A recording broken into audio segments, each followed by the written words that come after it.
ከሳሾቼ ብዙ ናቸው፣ ተጨባጭ መረጃ አላቸው። በሕጉ መሰረት ቢሄዱ አሳማኝ ነው ምክንያታቸው።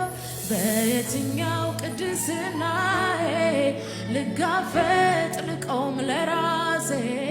አንገት መድፋት መሸማቀቅ ዝምታ ብቻ እንጂ መልሴ። የቤቴ ጥበት ሳይገፋ ገፍቶ ባይገባ ከደጄ የልቤ ርቀት ሳይመልሰው ባያቅፈኝ ባይሆን ወዳጄ ሁሉም በራሱ ፈጽሞ ባያደርገኝ ኖሮ ቀና ጽድቄ ብዬ ማስቆጥረው የማሳየው ምን አለና? ፍርድ አልተዛባም ልክ እኮ ነው።